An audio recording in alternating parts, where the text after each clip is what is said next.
temas pendientes todavía, algunos temas todavía pendientes de ciencia, pero más asociada ya al esoterismo. Y bueno, empezamos con la invocación de Rada. Hay una beatitud y un poder más allá de nosotros mismos que viene en ayuda de aquellos que están preparados para recibirlo. Nos dirigimos respetuosamente hacia aquella beatitud, aquellas grandes fuentes de las cuales emanan incesantemente la fortaleza y la inspiración hacia todos los que estamos resueltos a abandonar el yo personal para desarrollarnos, aprender y compartir fraternalmente sin reservas. Rada Burnier. Bueno, vamos a la investigación documental. Recuerdan que la vez pasada hablamos un poco de otro tipo de investigación, que es también se llama, se utiliza mucho en antropología, que es una investigación más participante. Hay grandes autores que han hecho grandes estudios viviendo en los lugares y conviviendo con las personas que viven ahí antes de escribir una obra para detallar cómo es que la gente vive y qué hace, etcétera. Eso se usa mucho en sociología y en antropología, sobre todo antropología cultural. De los libros clásicos que han hecho, por ejemplo, está el de Five Families, que hizo el de Five Families, es el autor que también hizo Los hijos de Sánchez. Se fue a vivir a una casa pequeña de la Ciudad de México algunos años, también vivió con prostitutas en Puerto Rico, y eso se llama entonces una observación participante. Hoy vamos a hablar de otro tipo de investigación que es investigación documental. Y para eso vamos a entrar un poco en el diario de Olcott, que como saben tiene algún tipo de polémica. Hay que recordar que el diario es un documento personal que la persona supone que no se va a leer más que por él mismo, va llevando las experiencias que tiene durante el día y luego se ha utilizado para diferentes tipos de análisis, los diarios de diferentes personajes, porque de alguna manera reflejan el día a día de lo que ellos vivían. Entonces, aquí hay un diario que a todos nos atañe, que es un libro muy conocido, que es el diario de Olcott. Vamos a revisarlo un poco y vamos a hacer un poco de introducción sobre lo que es la investigación documental de ciertos documentos, en este caso concreto, el diario de Olcott. Bueno, vamos primero al tema de cómo vamos a relacionar o cómo vamos a estudiar un documento de esta naturaleza. Este es un documento hecho por un personaje que no es un personaje común y corriente. Y además en este diario aparece mucho pues HPV, que tampoco todos sabemos la estatura que tiene desde el punto de vista espiritual. Por lo tanto, entonces no es un diario común y corriente, hay que revisarlo con cuidado, porque el impacto de lo que vamos a leer va a tener sobre nosotros alguna reacción. La mayor parte de los párrafos van a generar una reacción pues muy bonita, que es la que pretendo que nosotros revisemos, pero habrá días en donde Olcott escribe cosas que no son necesariamente las que nosotros esperaríamos encontrar y esto a veces desarrolla polémicas. Entonces hay que tener cierto criterio para leer documentos de esta naturaleza. Entonces, este es un primer slide para hablar de estos temas. Entonces, todos somos buscadores, estamos en esto. Entonces, aquí hay una frase, hey buscador, hay algo arriba y adentro, y no es peligroso. De hecho, contiene lo que eres tú en esencia. Es el regalo que nos da la teosofía. Tu parte eterna, tus principios superiores, las cualidades que desarrollarás cuando crezcas por tus propios méritos. Es el otro extremo de la mente superior. Y este es el famoso dibujo que hicieron los alumnos de HPV, desde el huevo áureo, entonces el primer espacio que es el átmico, el segundo espacio de los principios intermedios y finalmente el espacio del cuerpo físico. Y aquí tenemos específicamente en la mente que es de color verde, según nos comenta HPV, y luego la mente de color azul, que es la mente superior, y entonces todo el puente que poco a poco va ascendiendo hacia allá con diferentes tonalidades, que es el que ya conocemos como Antakarana. Y nosotros confiamos, sabemos, creemos que esto es, y nosotros asumimos que esto existe. Y dentro de asumir ese tipo de cosas, vamos a revisar entonces el diario en el entendido de que todos somos emocional del sujeto, su contacto con la realidad del plano físico y la forma como se adapta a la cultura, socialización y asimilación. Todo juega para que nosotros entonces nos convirtamos en el tipo de buscadores que queremos ser. Algunos temas relacionados con lo que nosotros escuchamos. Hay un modelo cognitivo que se llama el diamante de Nixon, el Nixon Diamond. Este diamante de Nixon se usó una vez de la siguiente manera. Había un grupo de personas votantes en Estados Unidos, recuerden que es una democracia muy peculiar la norteamericana, porque es una democracia local, pero con implicaciones globales. Lo que deciden 300 y pico de millones de personas va a afectar a 7,000 millones, debido a que es el país más poderoso, el que tiene más arraigambre, el que tiene más desarrollo, el que cultiva más la ciencia, el que de alguna manera es dentro de las sociedades libres el que va generando riqueza, etcétera. Entonces, por lo tanto, tiene un efecto muy importante el famoso diamante este. Entonces, resulta que había un porcentaje de votantes que habían, cuando estaba la contienda, dicen, nos gusta el candidato republicano, que en este caso era Nixon, pero somos pacifistas, y Nixon, como es republicano, es belicista. Entonces los asesores de Nixon dijeron, bueno, Nixon cuando trata de relacionarse con pacifistas, hay una barrera cognitiva que evita que la gente se lo crea. Y la otra barrera es que cuando uno piensa en republicanos en aquella época, cuando se hizo este estudio, y se pensaba que los republicanos eran pacifistas, pues había otra barrera y la gente tampoco se lo creía. Entonces diseñaron ellos un cortocircuito. El cortocircuito es que Nixon se hizo amigo de Quaker, y Quaker era un gran pacifista, y entonces esto produjo un cortocircuito, porque ¿cómo va a ser amigo Quaker de Nixon? Bueno, se quita esto y se hace publicidad. Y ahora, si Quaker es pacifista, entonces aquí hay un cortocircuito, porque Nixon, a pesar de republicano, a lo mejor no es tan belicista y sí es un poco pacifista, y entonces fueron ganados estos votos. Este mecanismo interno, que es un mecanismo de razonamiento lineal, es importante que lo reflexionemos, porque va a funcionar para todas nuestras creencias.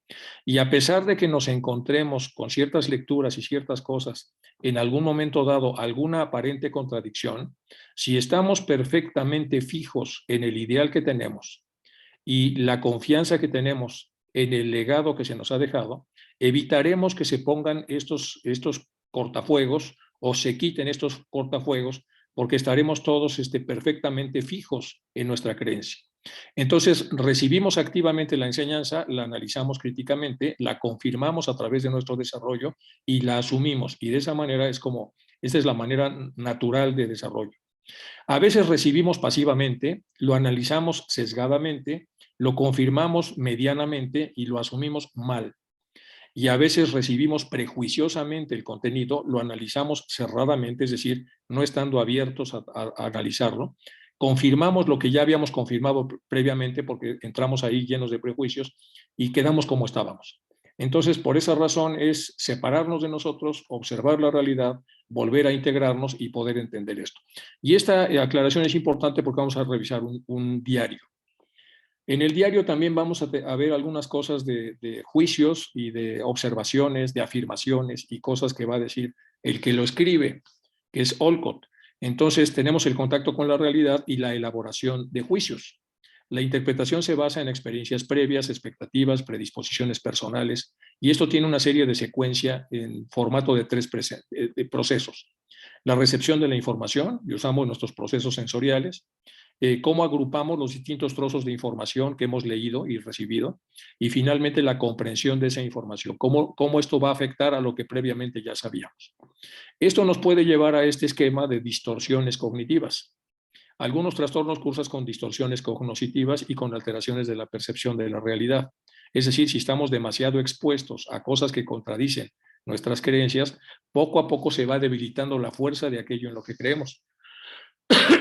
Estas son experiencias en las que nuestra mente desfigura la información que le llega y la interpreta erradamente. Entonces hay que vigilar mucho también dónde nos metemos.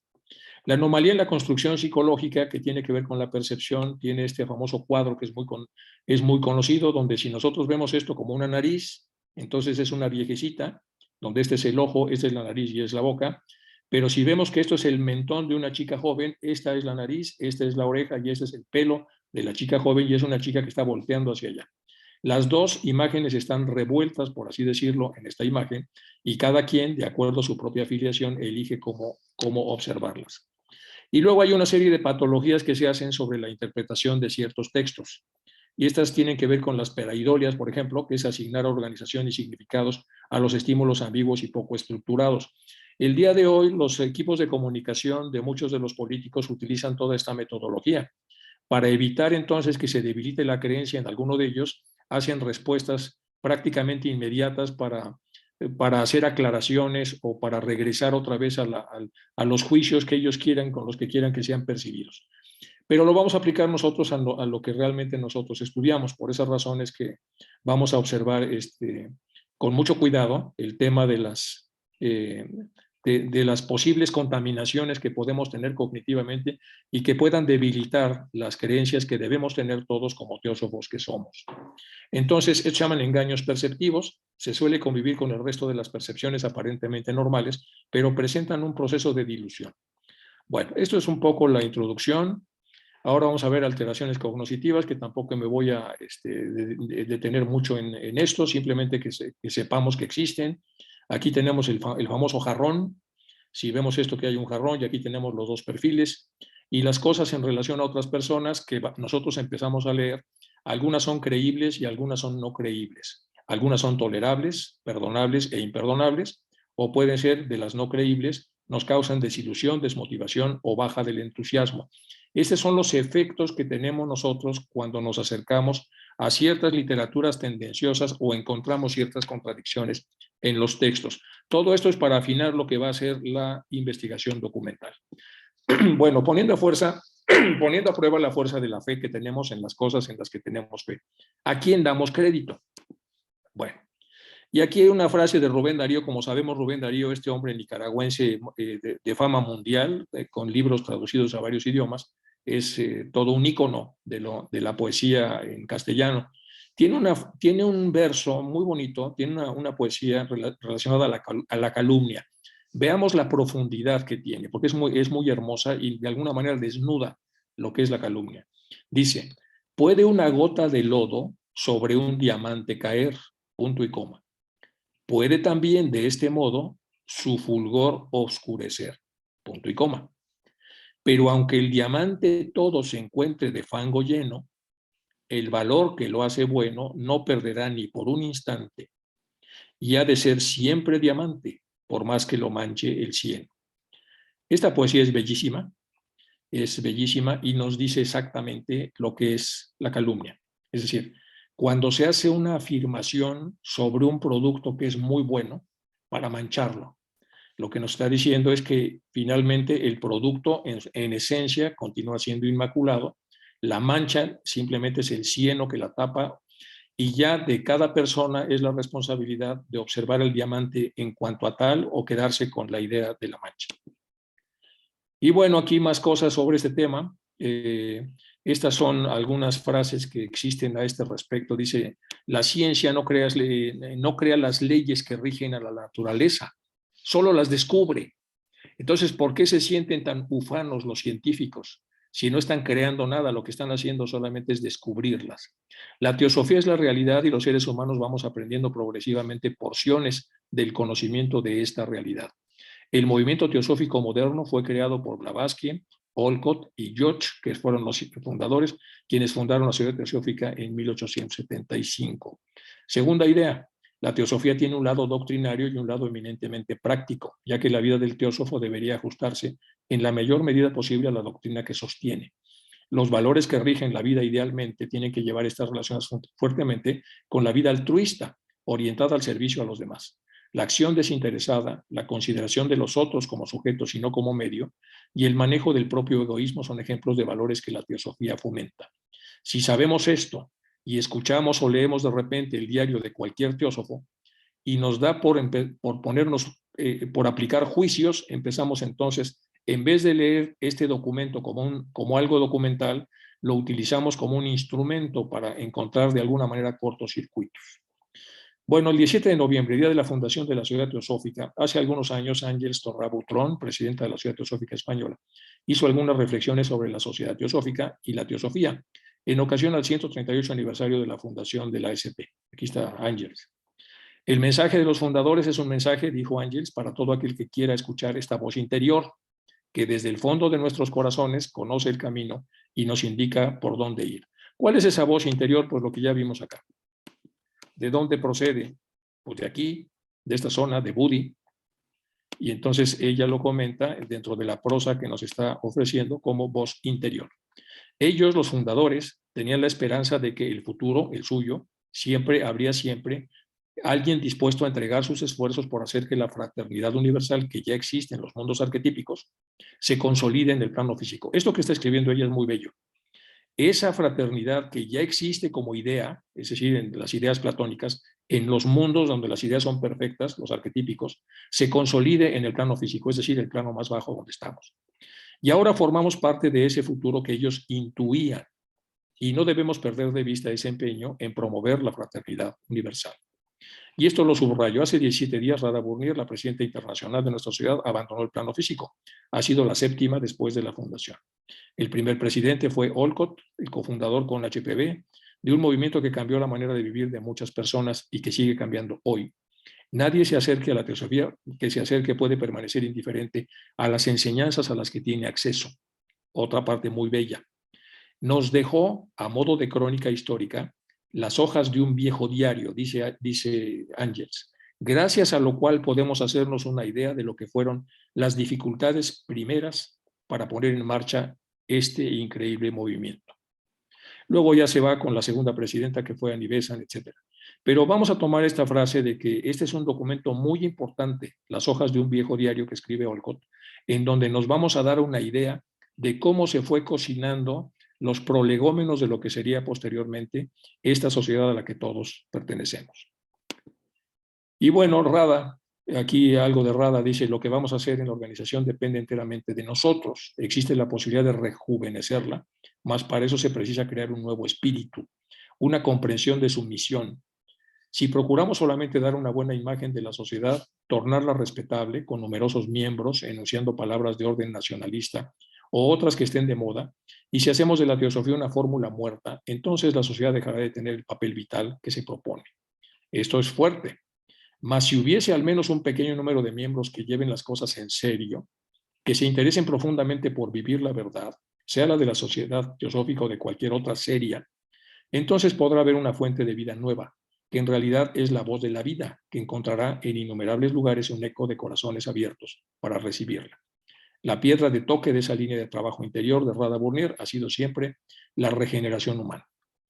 Pasamos a la que sigue, esto también es de Ángels, y ahora vamos entonces con las dudas, los inestables, las famosas controversias. Este es el famoso diario de Olcott que vamos a revisar, y esta es la parte interna de las páginas, dice la versión castellana, hojas de un viejo diario, historia de la sociedad teosófica por Henry Steele Olcott, presidente de la Fundación de la Sociedad de Estados Unidos, 1878-83.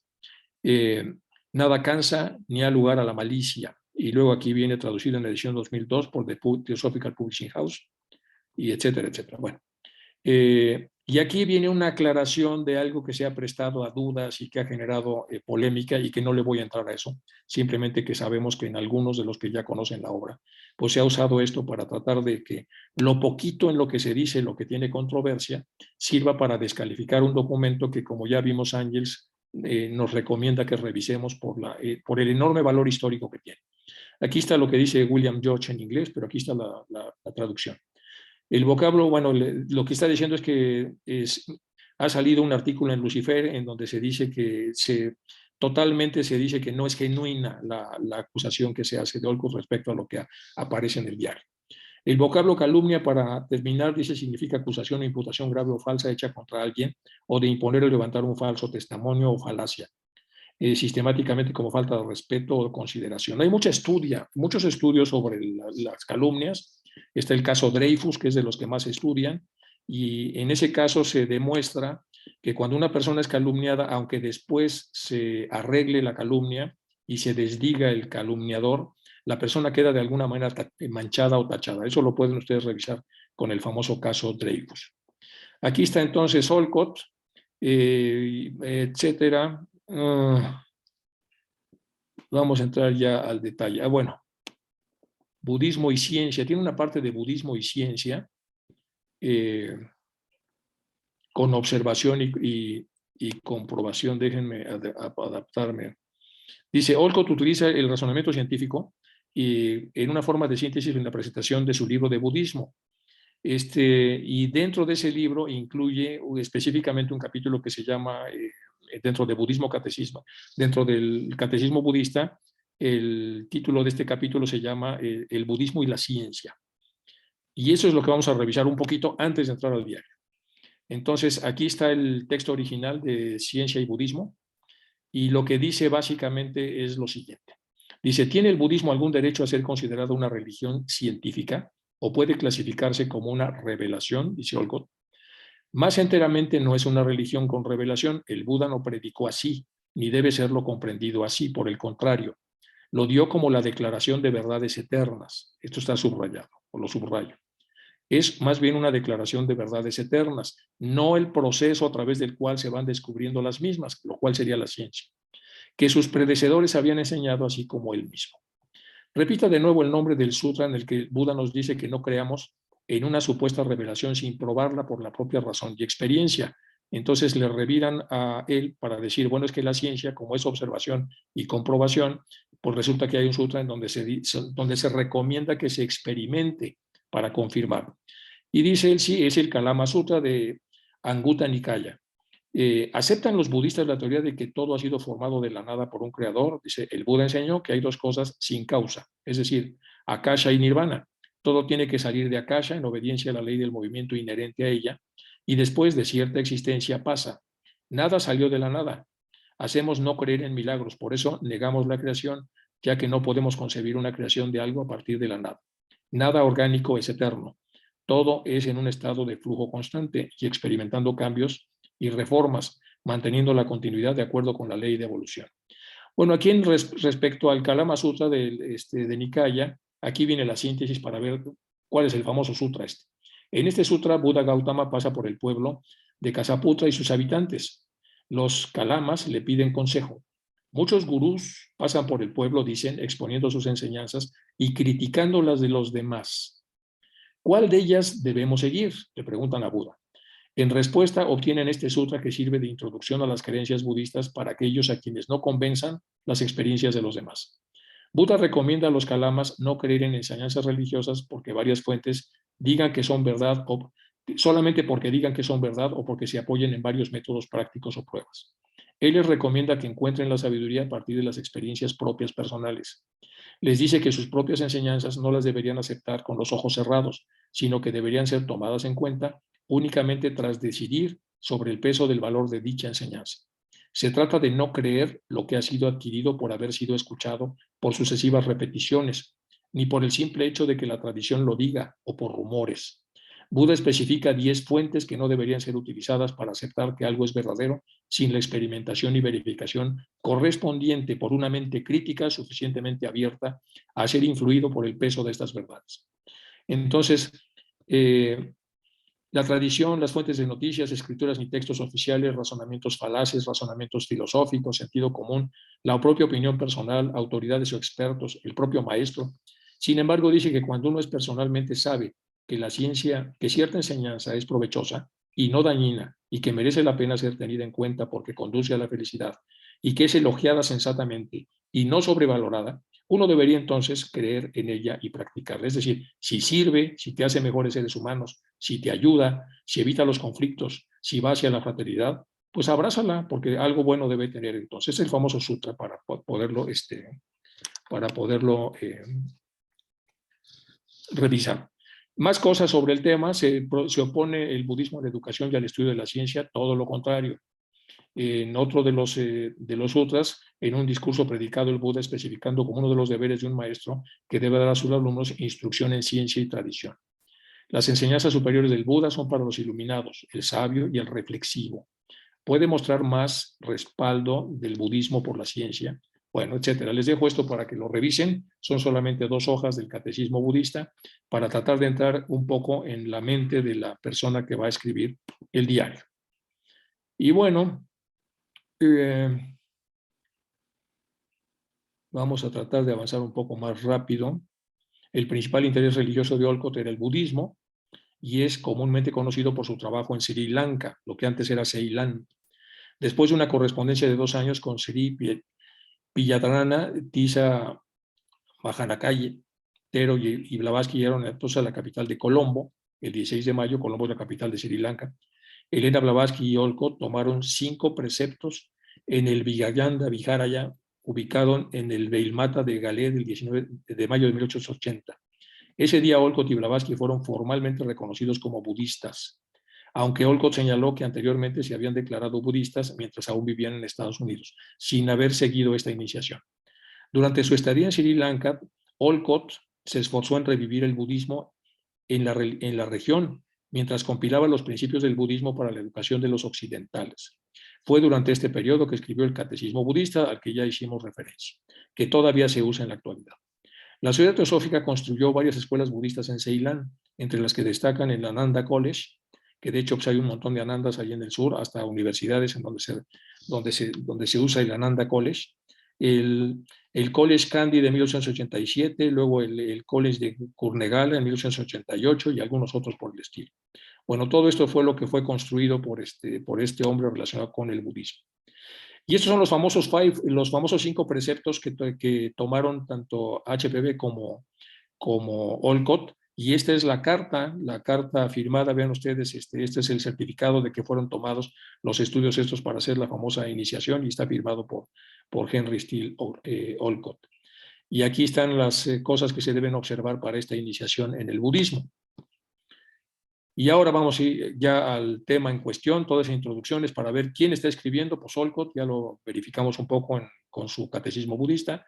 Ya hablamos de que es polémico el diario. También hablamos del peligro de caer en la tentación de ver el arroz podrido dentro de miles de arroces que son importantes, y también las declaraciones de Ángels, en donde dice que es una pieza increíblemente valiosa para saber cómo fue empezando a hacerse la sociedad. Este es el texto, la carátula, la tapa, que así se llama All the Lives, y es la historia auténtica de la Sociedad Teosófica. Aparece en la siguiente página el famoso medallón que hizo O'Donovan sobre HPB. Entonces aparece una foto que es y luego finalmente aquí viene ya lo que serían las primeras publicaciones de 1895. Este es el famoso artista que hizo esto y que aparece ahí en el diario, el famoso medallón. Y bueno, vamos a empezar ahora sí, vamos a meternos ya con la mente un poco curada de espanto en relación a no caer en tentaciones para hacer interpretaciones absurdas. Lo que vamos a buscar es específico. Vamos a buscar cómo convivieron estas dos personas que estaban apenas semblanteando la idea de formar esta sociedad a la que todos pertenecemos. El capítulo 1 de este diario se llama El viaje. Y vamos a ver por qué es una belleza. Dice, aunque dejamos la tierra norteamericana el 17 de diciembre de 1868, no salimos de sus aguas hasta las 12:30 p.m. del día 19, pues perdimos la marea del día 18. Y tuvimos que anclar en la Bahía Baja. Imaginad, si podéis, el estado de ánimo de HPB. La emprendió contra el capitán, el piloto, los ingenieros, los propietarios e incluso contra las mareas. Estaba furiosa. Mi diario debe haber permanecido en su equipaje, pues en este escribió: magnífico día claro azul de cielo, sin nubes. Fuera un frío de los 1000 diablos. Los ataques de miedo duraron hasta las 11. Es difícil controlar el cuerpo. Finalmente el piloto condujo el vapor a través de la barrera de Sandy Hook. Afortunadamente no encallamos. Todo el día comiendo a las 8, 12, 4 y a las 7. HPB come como 3 cerdos. Repito, hay que entender que este es un documento personal de Olcott, y por eso se daba como la libertad de poner cosas que sabía que no se iban. Veamos el mensaje, es: comía mucho, punto. Nunca supe el significado de la frase escrita en mi diario por la mano de HPB el 17 de diciembre. Todo oscuro, pero en calma, hasta que llegamos a Londres, donde su sobrina me tradujo el extracto escrito por y dirigido a su madre. Desde Londres el 14 de enero de 79, en la que ella amablemente había copiado para este propósito. HPB le escribe a su hermana: viajo a la India, solo la providencia conoce lo que el futuro nos tiene reservado. Le escribió HPB a su hermana. Posiblemente estos retratos sean los últimos. No olvides a tu hermana huérfana ahora en el sentido pleno de la palabra. Adiós, zarpamos de Liverpool el día 18. Y aquí ya está zarpando de Liverpool hacia la India. Que los poderes invisibles os protejan a todos. Escribiré desde Bombay si alguna vez llego. Elena, ojo, veamos esto con el criterio que nos propone Ángels. Veamos la riqueza que tiene sin detenernos en las cosas o en el contenido de las frases que están hechas para un diario. Londres, 14 de enero de 1879. Si algún día llega, entonces no estaba segura de que lo lograría y de que las predicciones de Nueva York eran auténticas. Muy bien, pero ¿cómo queda entonces todo este romance que habíamos estado especulando y de que ella poseía una total clarividencia sobre nuestra carrera en India? Ambas ideas colisionan, es lo que dice el escritor del diario. Solo éramos 10 pasajeros a bordo, nosotros 3, HPB, Wimbridge y yo, un clérigo de la Iglesia de Inglaterra y su esposa, un joven alegre y rubicundo, haciendo de Yorkshire un capitán del ejército anglo-indio y su esposa. Bueno, hacendado de Yorkshire. Yorkshire es un condado del norte de Inglaterra que está dividido en dos, en North Yorkshire y South Yorkshire, y hay una ciudad muy pujante y importante que se llama Sheffield, en donde hay toda una escuela de psiquiatría muy famosa, con un tipo que era increíblemente desarrollado y que ya no está, pero bueno, está hablando que era un hacendado de Yorkshire. Nadie puede imaginar lo que soportó aquel pobre clérigo, el mareo, las picaduras, el húmedo frío y los diarios altercados con HPV.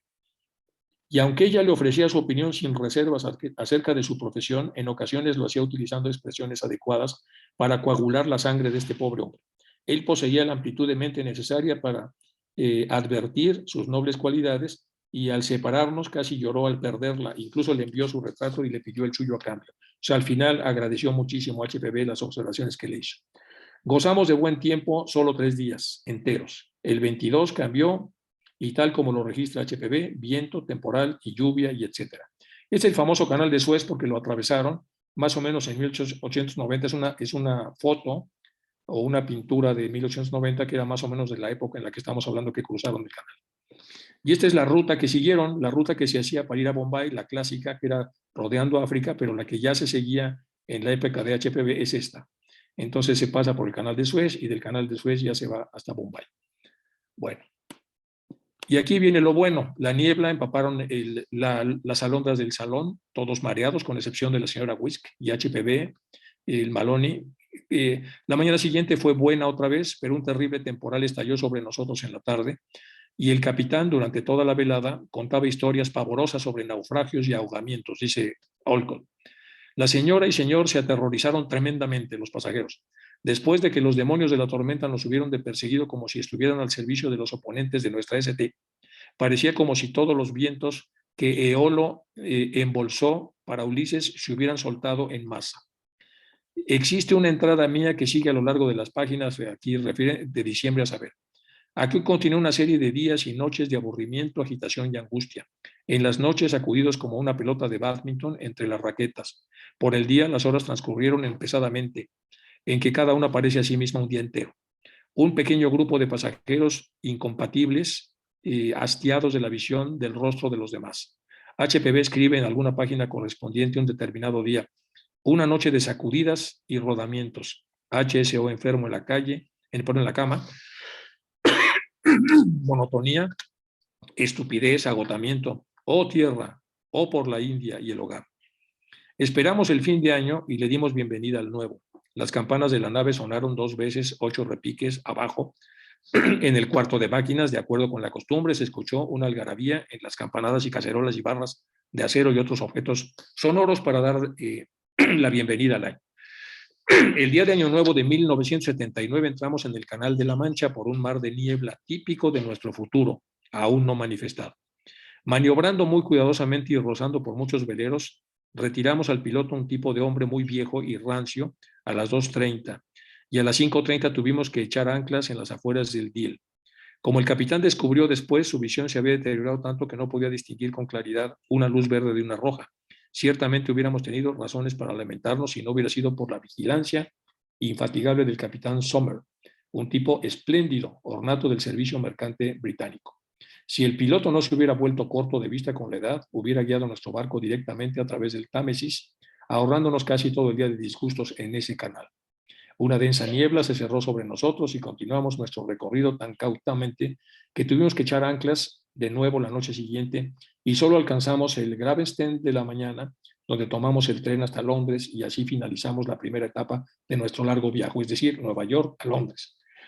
Fuimos recibidos con encantadora hospitalidad por la señora Billing, su casa suburbana en el Norwood Park, la cual se convirtió en el centro focal de todos nuestros amigos y corresponsales londinenses, entre ellos Stainton, Moses, Masley y algunos otros, la señora Ayton, Harry Hood, Palmer, Thomas, Ellis Wallace, y etc.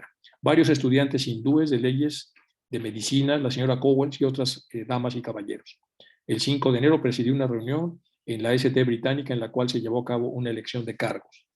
Nuestra estancia en Londres estuvo completamente ocupada con todo tipo de asuntos relacionados con la sociedad teosófica, recibimiento de visitantes, visitas al Museo Británico y otros lugares, todo condimentado con los fenómenos que hacía HPB con sus sesiones del guía espiritual de la señora Hollis Bailing, cuyo nombre es conocido por todo el mundo de los espiritistas.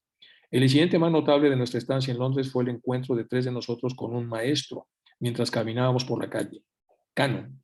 Esa mañana había una niebla tan densa que difícilmente se podía ver a través de la calle y Londres ofrecía su peor aspecto. Los dos que estaban conmigo le vieron primero, pues yo estaba junto al borde de la acera y justo entonces mis ojos estaban ocupados en otra cosa. Pero cuando ellos se lanzaron, en una exclamación volví la cabeza rápidamente y encontré la mirada del maestro cuando me miraba sobre su hombro. No era conocido, pero reconocí el rostro como uno de los gloriosos, pues una vez visto, el tipo no puede confundirse. Como existe una gloria en el sol y otra gloria en la luna, igualmente existe un brillo en los rostros del hombre y de la mujer ordinarios, y otro trascendente en el rostro de un adepto, que surge a través de la lámpara del barro del cuerpo, como lo llama el erudito Maimónides, el famoso doctor de cuerpos y almas. La luz interior del espíritu despierto irradia refulgurante. Maimónides es un gran médico, estuvo avecinado también en la ciudad de Córdoba, en España. Es todo un personaje que merece la pena que puedan ustedes revisarlo en las logias. Bueno, aquí está hablando de una cosa muy importante, de cómo se reconoce a través de su rostro y de la mirada un adepto y cómo se diferencia de las personas comunes y corrientes. Nuestro grupo continuó unido por la City y juntos regresamos a la casa del doctor Bailing. Y al entrar en tanto con señora Bailing como HPB nos dijeron que el hermano había estado allí y que mencionó que nos había visto a los tres nombrándonos en la City. El relato de la señora Bailing es interesante. Dijo que la puerta principal estaba cerrada con llave como de costumbre, por lo que nadie podía entrar sin tocar la campanilla. Pero cuando dejó su salón para dirigirse al cuarto de HPB a través del vestíbulo, casi tropieza con un extraño de alta estatura que se encontraba parado entre la puerta y el vestíbulo de la habitación de HPB. Lo describió como un hindú muy alto y apuesto, con una mirada particularmente penetrante que parecía atravesarla. Por un momento permaneció tan perpleja que no pudo proferir una sola palabra. Pero el extraño dijo, deseo ver a Madame Blavatsky, y se dirigió hacia la puerta de la habitación donde ésta estaba sentada. La señora Bailing la abrió y lo invitó a pasar, así lo hizo, y caminó directamente hacia HPB. Le hizo un saludo oriental y comenzó a hablarle en un idioma cuyos sonidos le eran totalmente extraños a la señora Bailing, a pesar de que su larga práctica como medium publicó le había proporcionado contactos ocasionales con personas de diferentes naciones. Naturalmente, la señora Bailing se levantó para abandonar la habitación, pero HPB le pidió que permaneciera y que no se preocupara, porque hablaban en un lenguaje extranjero, pues tenían algunos asuntos ocultos que arreglar. Entonces, en esta parte del diario está hablando de un encuentro de HPB con un personaje extraño, muy alto, hablando en una lengua indescifrable, tanto para la señora Bailing como para el que escribe el diario. No podía decir si este oscuro y misterioso visitante hindú le transfirió a HPB un refuerzo para su poder psíquico, pero esa noche durante la cena alegró el corazón de su anfitriona extrayendo por debajo de la mesa una tetera japonesa de una ligereza extrema. Creo que a petición suya, aunque no estoy seguro al respecto. También provocó que Masri encontrara en un bolsillo de su abrigo que colgaba en el vestíbulo un estuche incrustado para tarjetas, pero eso solo lo menciono de pasada, pues podía explicarse mediante la hipótesis de trucos para divertirse un rato, si es que uno está dispuesto a desafiar la buena fe. Trataré de la misma forma un hecho que nos sorprendió a todos. Debido a nuestra entonces mentalidad acrítica, como muy maravilloso, la noche del 6 de enero, Ski me pidió que fuera a la exposición de Madame Tussauds y dijo, bajo el pie izquierdo de la figura 1581 encontrará una nota dirigida a mí por parte de cierto personaje. La mañana siguiente, el reverendo Ayton y el Bailing y el Wilbridge fuimos a la exposición de las obras de serie y realmente encontramos la nota escrita en el lugar designado. pero mi diario está registrado que la mañana del 6 de enero, HPV y la señora Biden fueron juntas al Museo Británico y puesto que estaban fuera, nada les impidió ir a lo de Madame Tussauds, si así hubiese sido planificado. Así pues, un tanto en evidencia, como dirían los desconfiados de la SPG. Aquí hay una nota, dice la Society for Propagation of the Gospel Foreign Parts, Sociedad para la Propagación del Evangelio del Extranjero, Sociedad Misionera de la Iglesia Anglicana, el traductor, eso es una nota del traductor, aclarando dónde estaba. Este caso no tiene valor, aunque entonces pensé y aún pienso que fue un fenómeno genuino. La noche siguiente estábamos participando de nuevo en una sesión con esquí y nos complació mucho escucharla reconocer que era un mensajero de los maestros y pronunciar los nombres de algunos de ellos. También me lanzó en la oscuridad un gran pañuelo de seda sobre el cual estaban escritos varios de sus nombres. Era cuadrado y tenía el tamaño de 1,25 yardas. Entonces, aquí hay un encuentro con un adepto que habla acerca de los maestros. Hay una visita al Museo Británico y la serie de cosas que se van reportando en un diario. La noche siguiente, después de la cena, HPV nos explicó y a dos visitantes la dualidad de su personalidad y la ley que la ilustraba. Admitió sin hacer valoraciones que era un hecho que ella fuera una persona en un momento dado y en el siguiente otra. Nos ofreció un sorprendente bocado como prueba para apoyar su afirmación. Mientras estábamos sentados conversando en el crepúsculo, ella silenciosa, cerca de la ventana, con sus dos manos descansando sobre sus rodillas, nos llamó y dirigió su mirada a sus manos.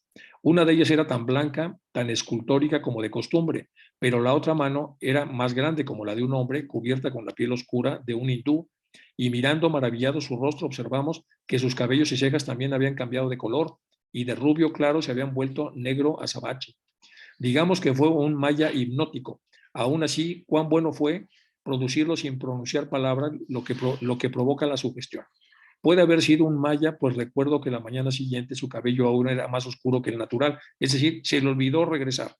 Y sus cejas bastante negras. Ella misma se dio cuenta de esto al mirarse en el espejo del salón y observó que se había olvidado de eliminar todas las trazas del cambio que había provocado la noche anterior. Por lo tanto, se volvió, pasó sus manos sobre su rostro y su cabello 2 o 3 veces para volver otra vez hacia mí, estando otra vez como era ella normalmente.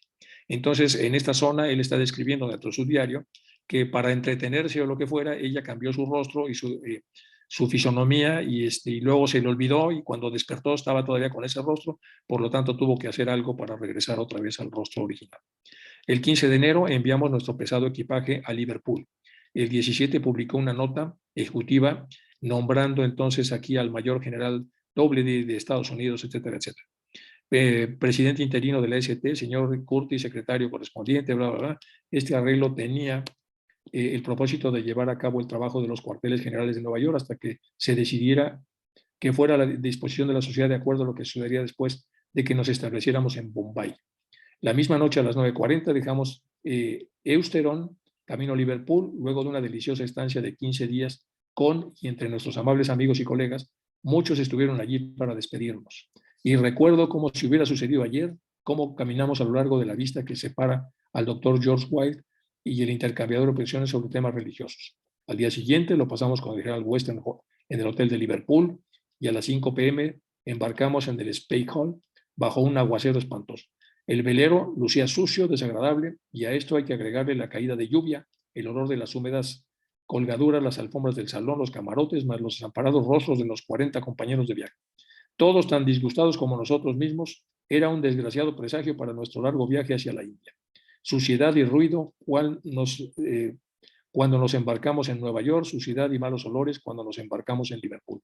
Eran necesarios todos los brillantes sueños sobre la soleada India y los fantasmales imágenes mentales de nuestros anticipados amigos hindúes para mantener nuestro coraje. Bueno, aquí está narrando él cómo vivió la salida, con mucha precaución, con poca, aparentemente, bueno, que cada quien sacará su conclusión, pero él está narrando lo que está pasando en el barco que tomaron para irse hacia la India.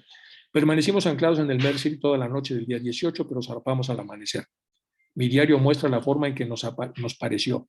A bordo todo está lamentablemente en malas condiciones, el velero está abarrotado casi hasta el borde de agua, se diría con hierro para ferrocarriles. Estaba transportando hierro para ferrocarriles, la mar agitada y casi todas las olas llegan a bordo de Wimbridge y estamos atrincherados en un camarote sobre el puente. No tenemos comunicación con el salón ni con la popa.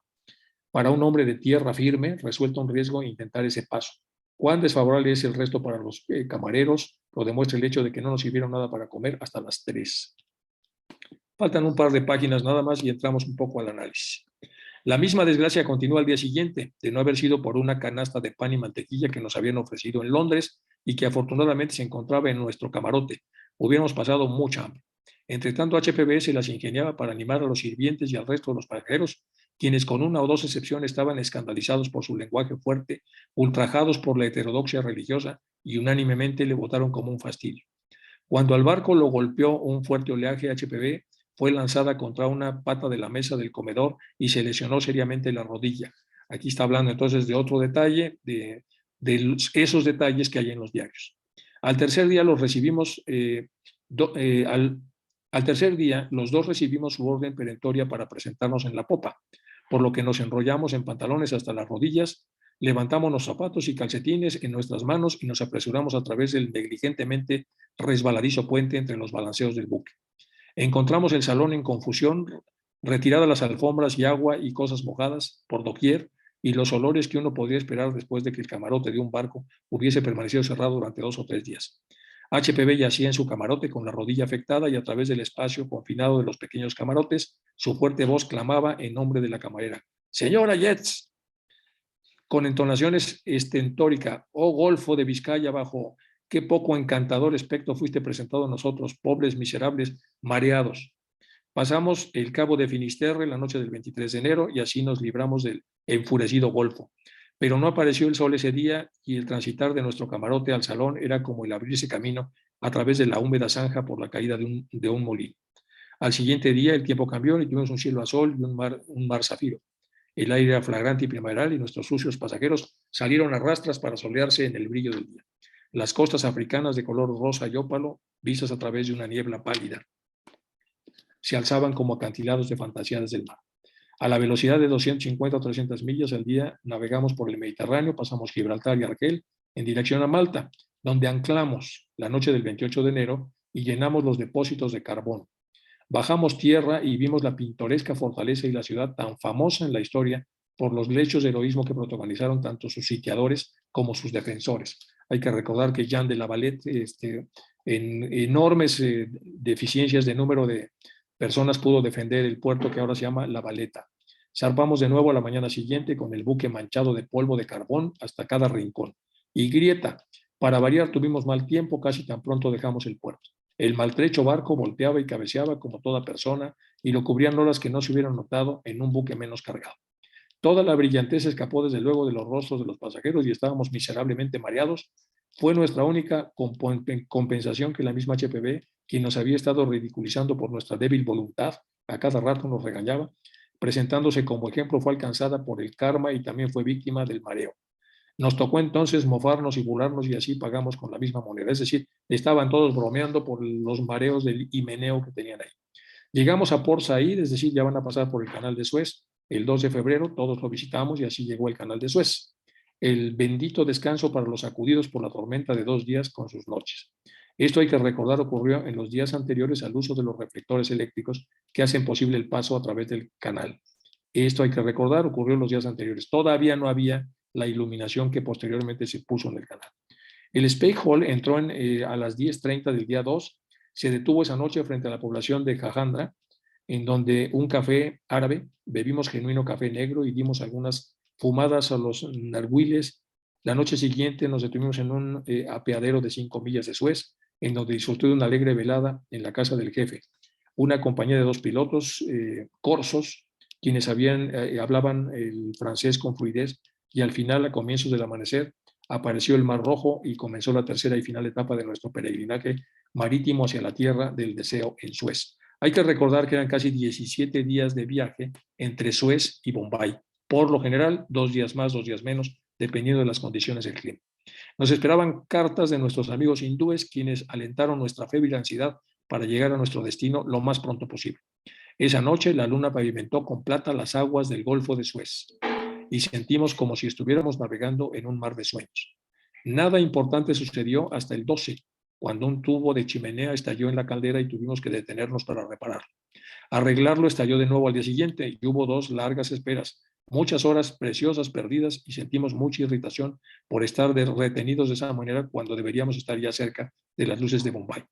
El 15 al mediodía solo estábamos a 160 millas de ellas y la mañana siguiente entramos en el puerto de Bombay. Por fin, yo había estado sentado en cubierta hasta 1 de la mañana mirando la majestad del cielo indio y esforzando mi mirada para obtener la primera visión de la luz de Bombay.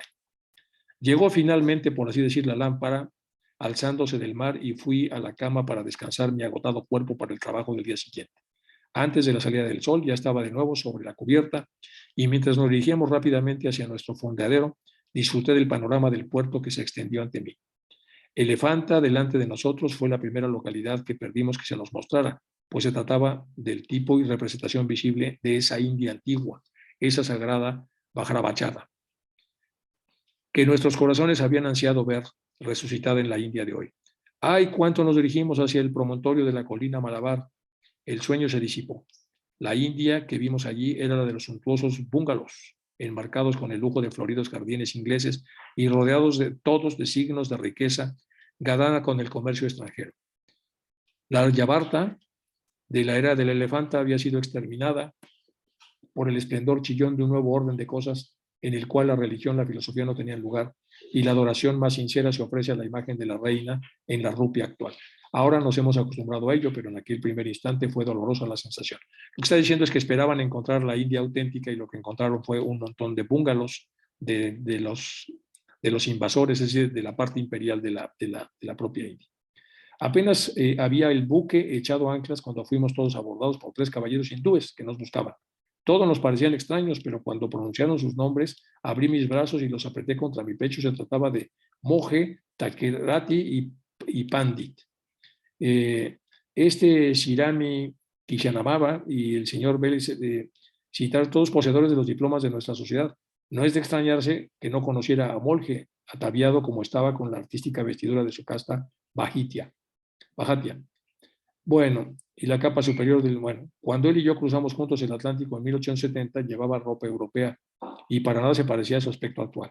El nombre de Shihami se ha hecho desde entonces famoso por toda Europa, como un erudito pandit que ha instruido al profesor Monry de Williams de HPB y yo sentamos por él desde el principio hasta el final una suerte de cariño paternal. Nuestros 3 amigos habían pasado la noche a bordo de una barcaza esperando por nosotros y estaban tan alegres por nuestra llegada como nosotros por llegar. Fue una gran recepción el no haber sido recibidos por Clinamon, nuestro corresponsal principal, y hasta entonces el más respetado. Aún no habíamos calado bien. Como nos parecía, bajamos a tierra con nosotros en su barcaza y me parece que hay una hoja más y entramos en la discusión. Entonces bajamos al muelle de Apolo. Lo primero que hice al llegar a tierra fue detenerme y besar el escalón de granito, mi acción instintiva de puya. Pues aquí estábamos finalmente en suelo sagrado, nuestro pasado olvidado, nuestra peligrosa y desagradable travesía marina fuera de nuestra mente, la agonía de las esperanzas largamente propuestas reemplazada por la alegría emocionante de estar en la tierra de los rishis. El país, una de las religiones, la casa de los maestros, el hogar de nuestros oscuros hermanos y hermanas, con quienes el vivir y morir era todo lo que podíamos desear.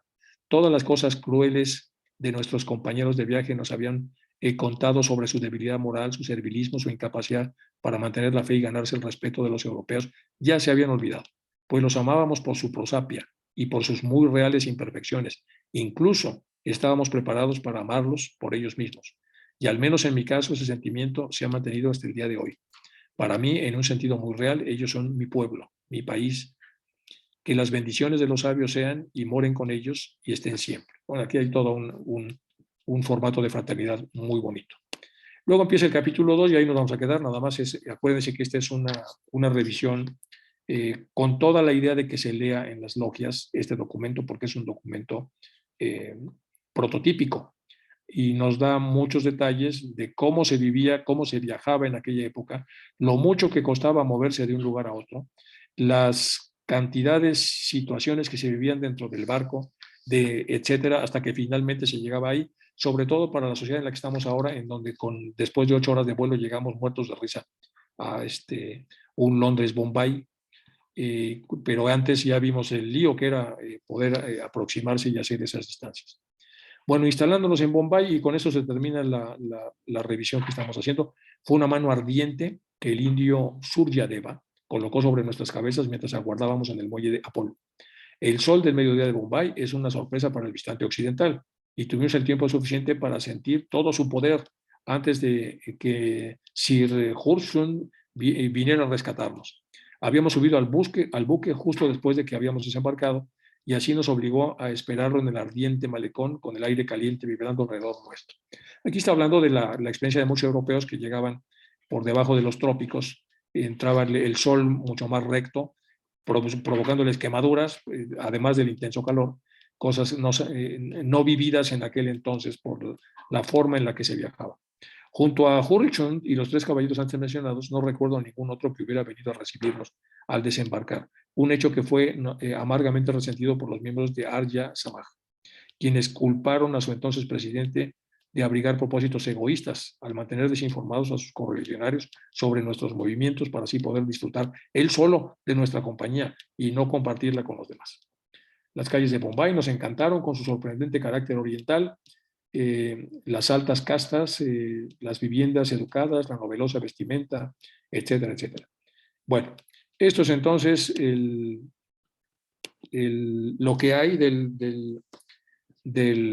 diario, y ya como corolario, pues para seguirlo leyendo en las logias, es un instrumento muy importante para conocer más a fondo las características, la personalidad de HPV y de Olcott y las diferentes vicisitudes que fueron viviendo, la forma como bromeaban, los golpes que se dio, el enojo por la frustración de que no se zarpara a tiempo, etcétera. Todo eso que se pierde normalmente se usa a través de una investigación documental, en donde los documentos de los diarios son enormemente importantes para poder entender la parte profunda del que lo escribe. Y además es un relato diario de las cosas que se van viviendo en el día a día en relación a las dos personas importantes para este caso, que son HPV y él.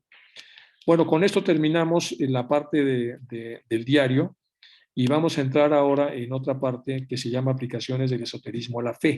Cerramos la parte de la investigación documental y ahora vamos con aplicaciones de otro tipo de ciencia, que es cómo se aplica el esoterismo a la fe desde el punto de vista de la observación vivencial. Aquí vamos a trabajar entonces con un aspecto más introspectivo de la ciencia que tiene que ver con las observaciones vivenciales. Y aquí, bueno, después de consultar con Isaac si era prudente o no hacerlo, eh, llegamos a la conclusión de trabajar un libro que hace poco hemos publicado, que se llama La reunión con el Cristo interno. El libro está publicado en inglés y en castellano, está en Amazon. No es un libro caro, le pusimos lo más barato que pudimos para que se pueda analizar. Y vamos a revisar algunas de las cosas que dice el libro. Y ese tipo de investigación, entonces, es una investigación vivencial respecto a las personas que profesan una fe y que están trabajando con diferentes elementos de dicha fe para tratar de modificar la percepción de lo que es un Cristo externo, antropoformizado en una iglesia, a lo que es el Cristo interno. Entonces, al hacer ese cambio, hay que hacer una serie de relatos vivenciales y de exposiciones de la propia doctrina de la fe cristiana. Bueno, pues entonces arrancamos con este libro. Ya en un momento nos metemos a analizar tanto el diario de Olcott como este. Quien pierde su fe no puede perder nada más grande que eso, dice Pablo. La sensación de que somos algo más que un traje de carne lleno de expectativas concretas, amor propio, nombre personal, deseos, condicionamientos, etcétera, toca la puerta de todos. La eventualidad de disminuir la sensación de que somos algo más de carne pone a los individuos en un estado de crisis motivacional y existencial, porque la gente, cuando tiene cierta capacidad de crítica, dice: no podemos ser solamente esto, no puede ser que esto se acabe con solamente una venida aquí. No alcanza el tiempo, no alcanzan los ideales, no alcanza la formación que tenemos. ¿Por qué algunos nacen con más y otros con menos? Bueno, el ánimo se derrumba y la vida transita como carente de sentido. O sea, no tiene sentido creerse eso de que venimos una sola vez y de que en esa sola vez, una vez que nos marchamos, ya no habrá marcha atrás. Entonces la persona se derrota o decide luchar para recuperarse. Este libro ha sido escrito para los que quieren recuperarse. Para poder hacerlo, no es un paso al vacío. Hay que tener una serie de teorías para saber la otra versión y lo otro que sucede. Para poder hacerlo hay que revisar algunos conceptos fundamentales, específicamente al ego en sus dos dimensiones, el ego en el contexto de la psicología, la instancia psíquica a través de la cual el individuo se conoce como un yo y lo que permite al individuo ser consciente de su propia identidad. El ego, entonces, como ya vimos acá, se divide en dos, el superior y el inferior, ya lo sabemos, me lo voy a aplicar. El lenguaje filosófico oriental, el ego equivale a la voz sánscrita ahamkara, derivada de aham, yo, y significa conciencia del yo o ser personal, cosa que también ya sabemos. Y esto está reportado por HPV, pero es algo que ya sabemos como teósofos. Y aquí empiezan ya los relatos vivenciales. Y nos va a dar tiempo probablemente de ver solamente uno, que es el caso de Julián.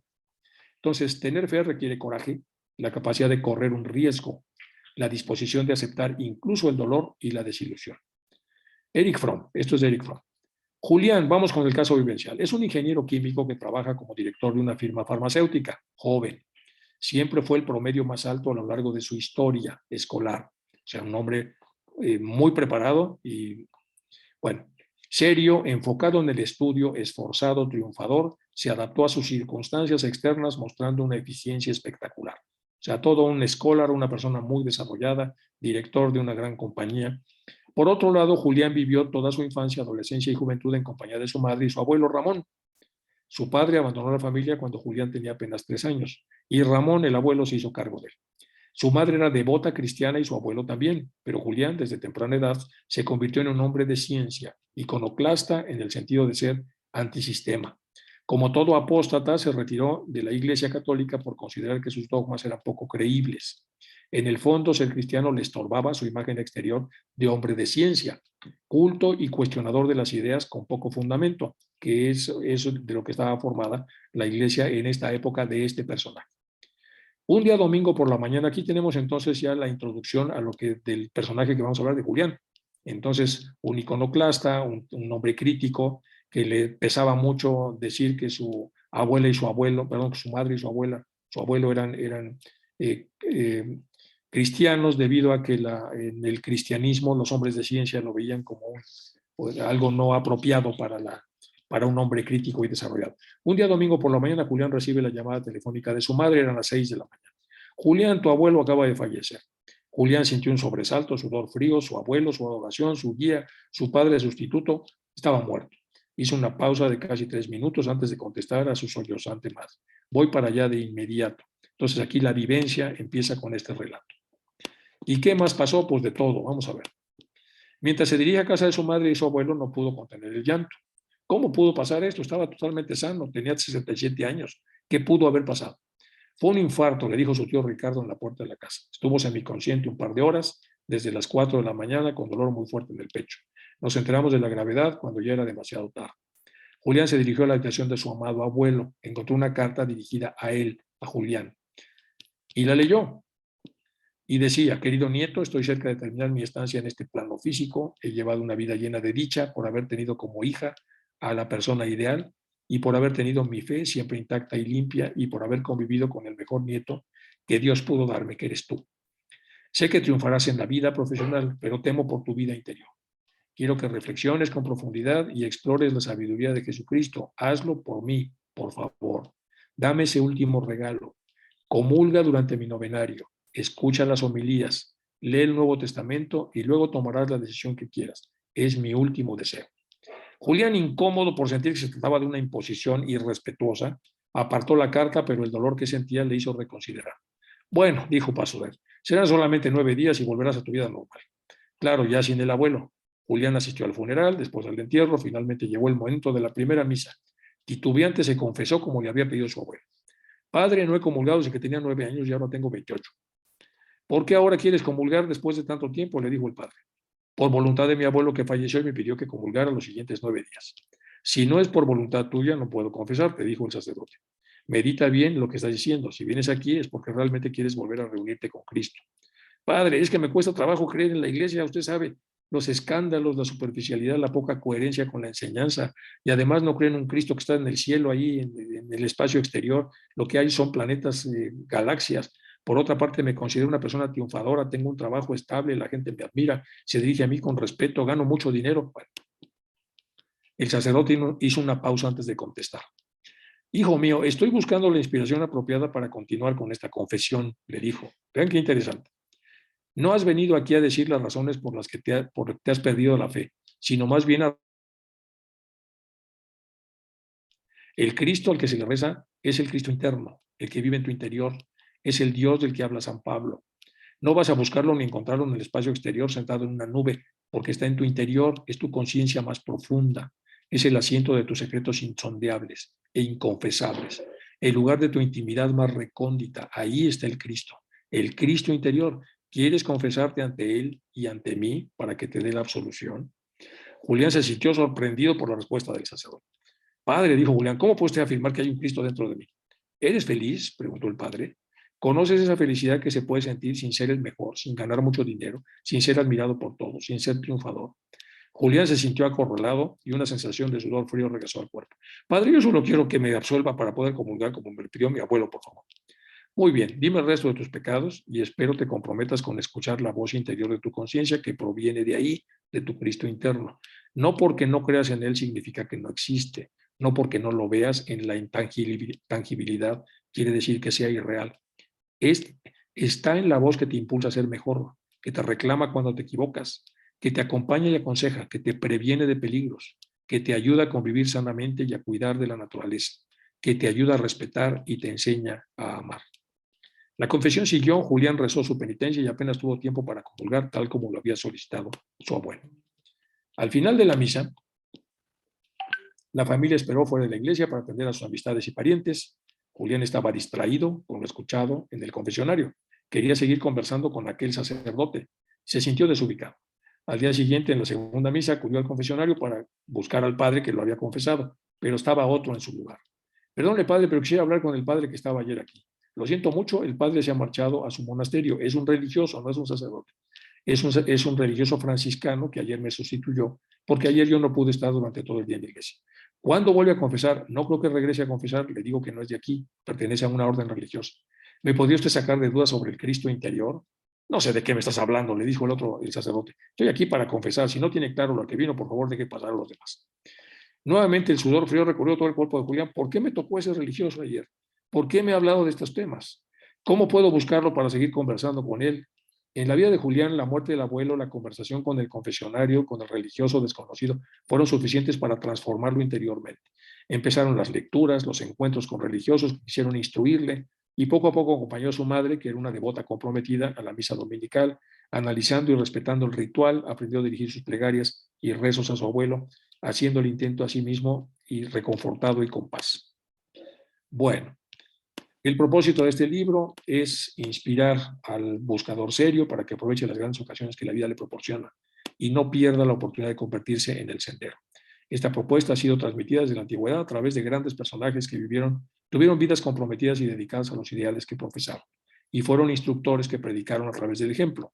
Ellos han dejado un legado que ha sobrevivido al paso del tiempo. Bueno, todas estas grandes enseñanzas emanan del corazón de sus autores. Tuvieron y tienen la intención de inspirar y pasar por medios diversos de épocas tan distintas de unas a otras. Vamos a analizar a continuación algunos pensamientos profundos que han expresado en diferentes lugares.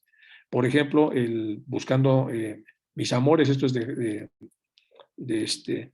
vamos a analizar, ok, buscando mis amores, iré por esos montes y riberas, ni cogeré las flores, ni temeré las fieras, y pasaré los fuertes y fronteras, San Juan de la Cruz, en la negra noche del alma. Este es verso de la negra noche del alma. Buscando a mis amores, el ser profundo, iré por esos montes y riberas, escalando las virtudes. Ni cogeré las flores, tentaciones, apegos, placeres, ni temeré las fieras, las amenazas del mundo. Y pasaré los fuertes, el mal, y fronteras, los apegos. Bueno, esta es una interpretación de la parte oculta que trae este libro, que es un libro muy profundo que todos conocemos, La negra noche del alma. Bueno, esta es la pura introducción de lo que va a ser el texto que vamos nosotros a revisar. Bueno, como ya es mucho material, entonces voy a abrir para las preguntas. Vamos a revisar en la siguiente ocasión algunas otras cosas que vienen en esta obra, que son todas estas. Voy a detenerme más en algunas y menos en otras. Luego nos vamos a ir a Ciencia y Teosofía, la química oculta, que es de Annie Besant y Charles Leadbeater. Y luego terminamos ya esta segunda parte que tiene ya mucha tela para poderla analizar. Voy a dejar de compartir para poder pasar a las preguntas, si me haces favor, Chuy, entonces abrir los micrófonos para las cosas que la gente quiera comentar al respecto. y parar la grabación